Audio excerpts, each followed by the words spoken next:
और बड़ी खबर में बात हेमंत सरकार पर लगे बड़े आरोप की। जी हां, हेमंत सरकार पर बड़ा आरोप लगा है। रांची स्मार्ट सिटी योजना के मूल स्वरूप में छेड़छाड़ का यह आरोप हेमंत सरकार पर लगा है। कन्वेंशन सेंटर की जगह सचिवालय बनाने का आरोप लगाया गया है। स्किल डेवलपमेंट पार्क की जगह मंत्री आवास बनाया जा रहा है।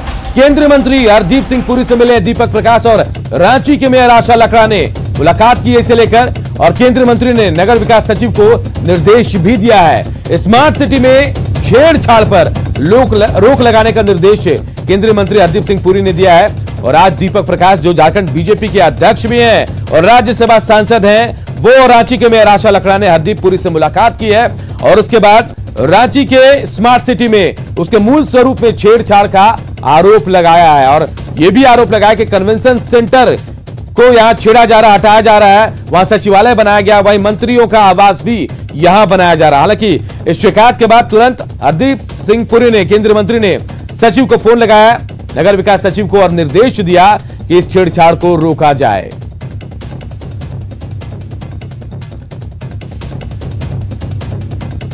और ओम प्रकाश हमारे सहयोगी इस खबर पर सीधे हमारे साथ जुड़ गए हैं। ओम प्रकाश, ये बड़ा आरोप हेमंत सरकार पर लगा है और झारखंड में नहीं, सीधे दिल्ली जाकर दीपक प्रकाश ने लगाया है।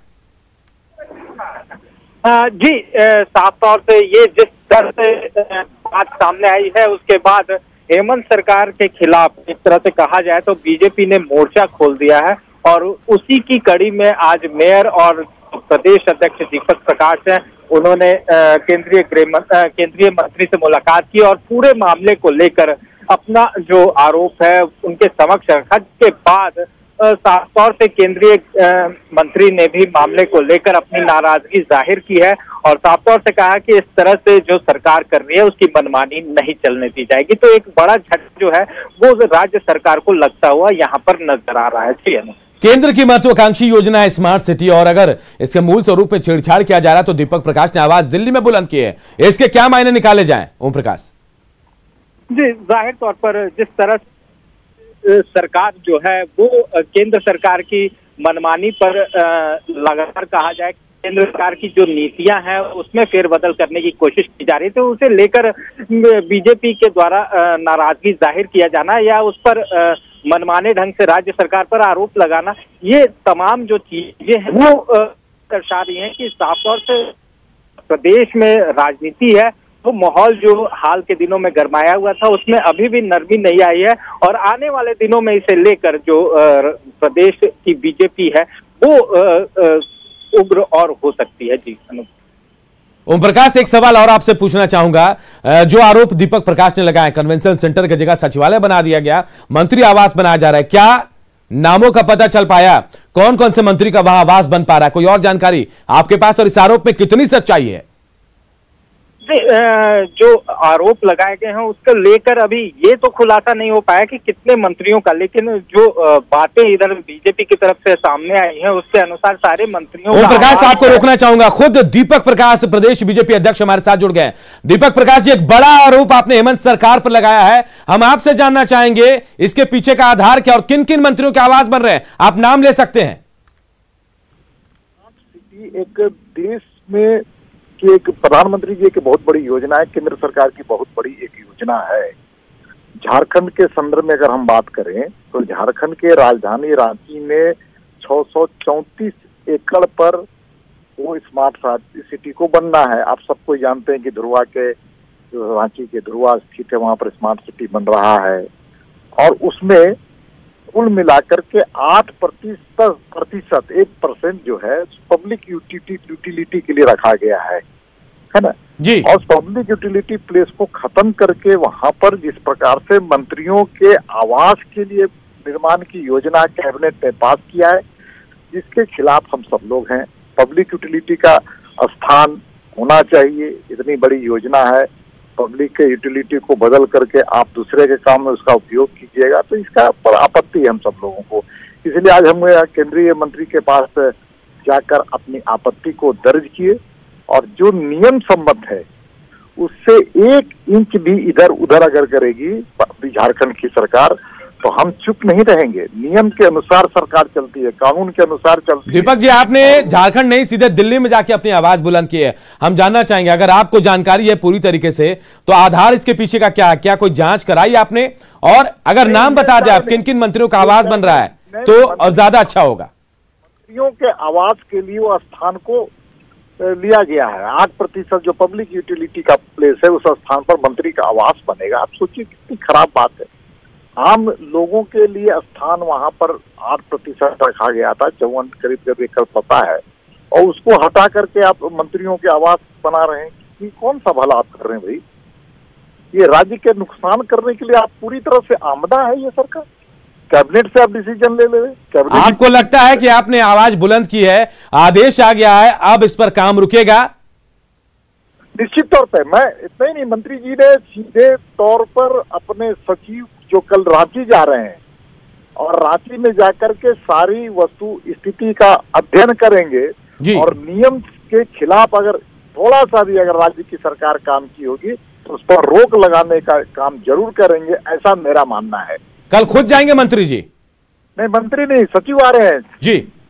शहरी विकास मंत्री झारखंड जाएंगे जी, और इन सारों चीजों का अध्ययन करके कि किस प्रकार से पब्लिक यूटिलिटी प्लेस को मंत्रियों के आवास बनवाने की जो योजना है, षड्यंत्र किया जा रहा है, इस पर यदि नियम सम्मत नहीं है तो उस पर रोक लगाने का काम जरूर करेंगे, ऐसा मुझे विश्वास है। चलिए, बहुत बहुत शुक्रिया हमसे बातचीत करने के लिए। तो देखिए, झारखंड सरकार पर, हेमंत सरकार पर बड़ा आरोप बीजेपी के राज्यसभा सांसद और प्रदेश बीजेपी अध्यक्ष दीपक प्रकाश ने लगाया है और कहा कि जो स्मार्ट सिटी रांची जहां बन रहा है वहां उसके मूल स्वरूप में छेड़छाड़ किया गया है। कन्वेंशन सेंटर की जगह सचिवालय बनाया गया है, वहीं मंत्री आवास भी वहां बनाए जा रहे हैं। हालांकि इसे लेकर आज केंद्रीय मंत्री हरदीप पुरी से मुलाकात हुई है और उन्होंने नगर सचिव को निर्देश भी दिया है कि इस मामले में जो छेड़छाड़ है उसे रोका जाए और खुद नगर शहरी विकास सचिव जो है वो कल रांची जाने वाले हैं और इस मामले में जांच पड़ताल भी करेंगे। और झारखंड कैबिनेट की बैठक भी खत्म हो गई है। कैबिनेट में 45 प्रस्तावों पर मुहर लग गई है। मजदूरों के खिलाफ मामले वापस लिए जाएंगे। लॉकडाउन के दौरान मजदूरों पर जो दर्ज हुए थे मामले, उनको वापस लिया जाएगा। हर पंचायत में विधायकों की अनुशंसा पर 5 चापान नल भी लगाए जाएंगे। झारखंड विधानसभा के बजट सत्र का ऐलान भी कर दिया गया है। 26 फरवरी से 23 मार्च तक बजट सत्र चलेगा। 16 दिन तक विधानसभा की कार्रवाई चलेगी और 3 मार्च को विधानसभा में बजट पेश किया जाएगा।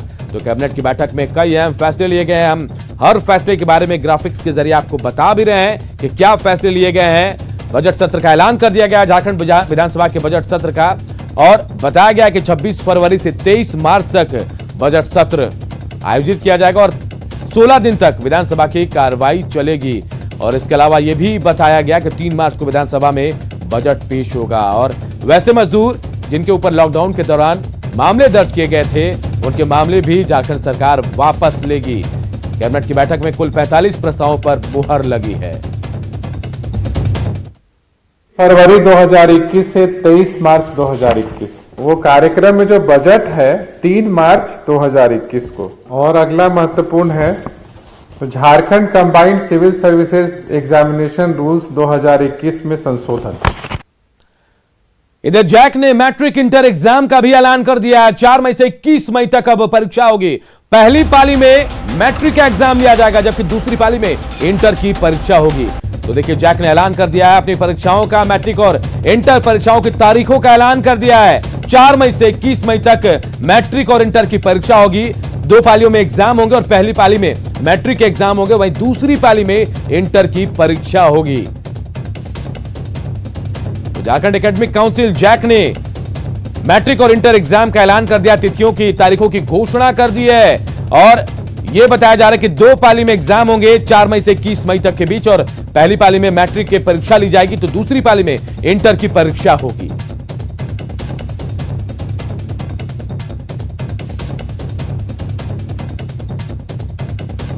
तो देखिए, बड़ी और अहम खबर हम आपको बता रहे हैं। झारखंड एकेडमिक काउंसिल ने मैट्रिक और इंटर की परीक्षाओं की तिथि का ऐलान कर दिया, घोषणा कर दी है और पहली पाली में मैट्रिक की परीक्षा होगी तो दूसरी पाली में इंटर की परीक्षा। 4 मई से 21 मई तक ये परीक्षा होनी है और क्योंकि कोविड के तहत ये एग्जाम हो रहे हैं तो कहीं ना कहीं कहा जा रहा है कि पूरी तरह से कोविड नियमों का पालन कराते हुए परीक्षा ली जाएगी।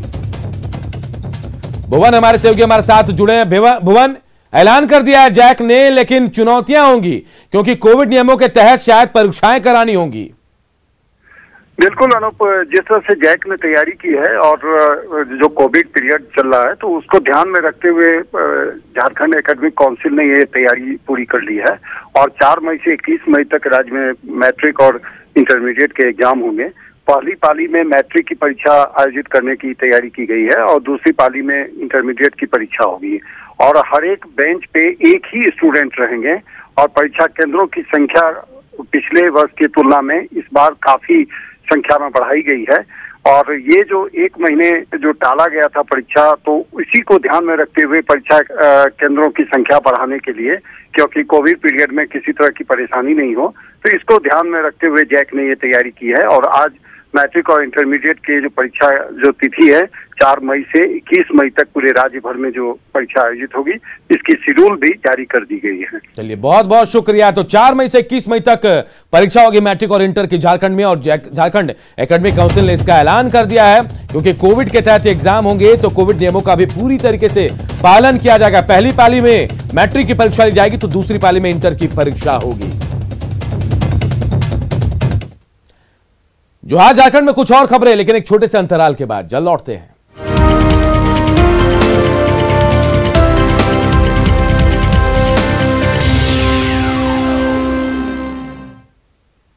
एक जीनियस की पहचान छोटी उम्र से ही हो जाती है और ये अपना कमाल छोटी उम्र से ही दिखाना शुरू कर देते हैं। नेटवर्क 18 भी ऐसे ही कुछ जीनियस को आपके सामने ला रहा है। नेटवर्क 18 की खास पेशकश बायजूस यंग जीनियस में इस बार हमारे साथ जुड़े राजकुमार राव इन बच्चों का उत्साह बढ़ाने के लिए। देखना ना भूलें न्यूज 18 बिहार झारखंड पर बायजूस यंग जीनियस 6 फरवरी शनिवार शाम 7:30 बजे और 7 फरवरी यानी रविवार को दोपहर 12:30 बजे।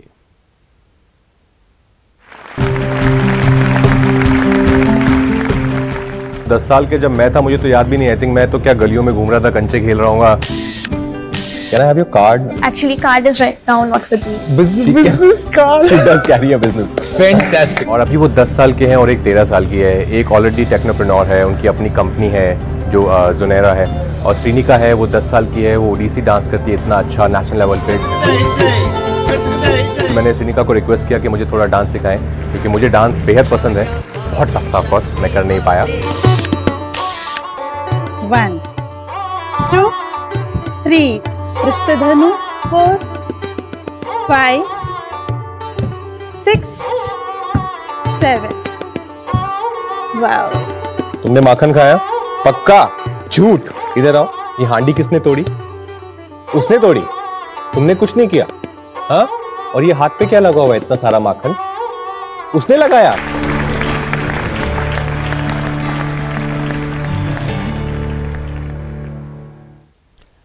और जो आज झारखंड के इस बुलेटिन में इतना ही। आगे देखिए 200 गांव 200 खबर।